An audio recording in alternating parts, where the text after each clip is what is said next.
I actually got a message through YouTube asking me to do a stretching routine. I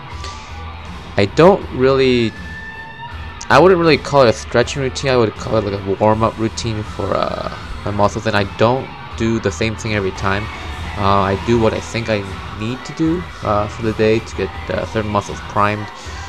But I did today. I did go ahead and do most of the things I do for my routine. So I kind of did one of everything.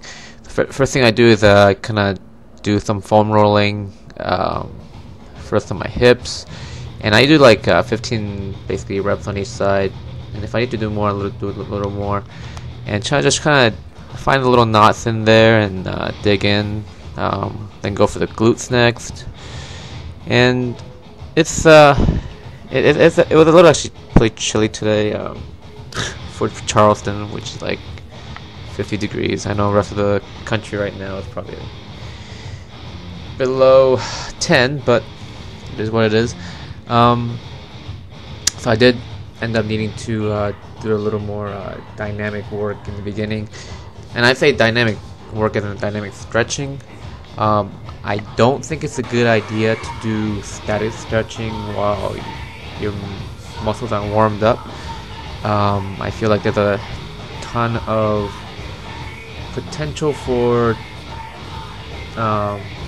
pulled ligaments, or I don't think that's a good idea to do static stretching, so I always do more of a dynamic stretch if I do.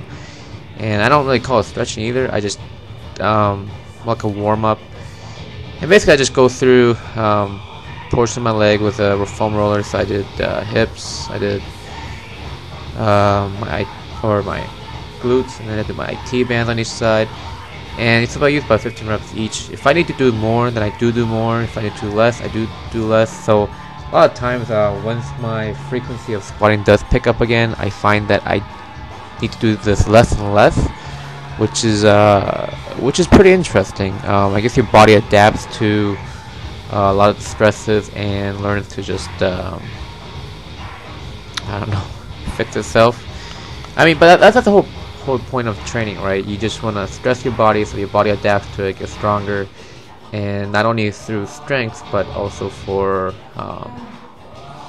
mobility wise. So if you see a lot of especially Olympic weightlifters, they actually don't do a lot of mobility work. That's what I seem to notice, and what they seem to do is whenever they work out, they just go through the full range of motion. They make sure they hit every single full range of motion.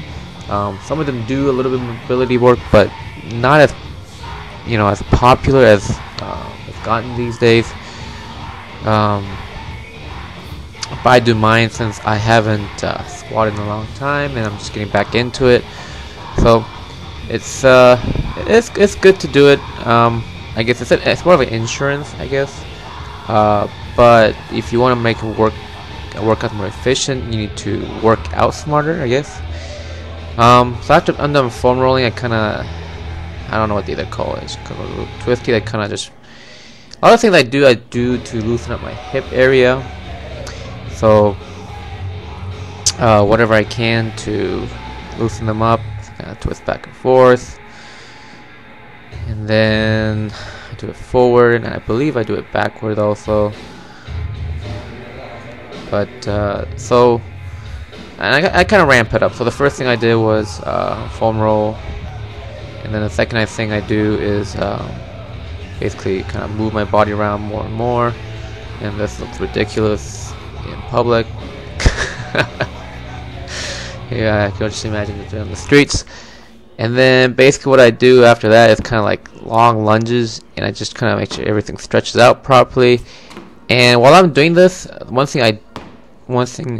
other thing I kind of concentrate on is firing my hips. So trying to get my glutes activated more. If you see my previous videos, the problems I always have is for my squats, and especially my deadlift, is firing my glutes. So if my glutes I feel like are not warmed up, this is what I do. I do the big lunge, the big lunge things, and then I do kind of like frog jumps, and make sure I get all the stretches. I fire through, stretch it out, squat position, fire through, stretch out, squat position. Then go ahead and hop on actually the squat rack, and I actually believe in warming up with a motion that you're gonna do. Like I said, so those lifters that don't do any mobility work, they just go to full range of motion, and they just make sure they hit it every time. And I believe that's sometimes adequate. Now again, depends on what your needs are, but it's what I do. So I kind of go down, and then I kind of just look at every single motion. So I kind of slowly climb back up, and if I notice anything that needs work, then I kind of hop on back on it. And this is the final thing usually I do every single time. So I jump high as I can and go down to the floor, and then that kind of just like my final warm up. I might actually do that before every single set too. Now what I'm doing right now is actually this is my static stretching. So I do this after I get through my leg portion, so squats and deadlifts, whatever is being called for the day. And I could do this between sets while I do my lower body work. So I usually do my I should do the lower body and upper body every day, and well, select things, and then just between sets of the upper body work, I kind of just squat down low as I can, push my chest out, and then open up my hips. So when I open up my hips, I don't put a lot of pressure on it. I just open them up and then stretch out the legs, and then slowly every single set, I just kind of open my feet up more and more. So yeah, that's about it. Anyways, always remember, you can never drink too much, you can only drink too fast. Be the wolf, not the sheep.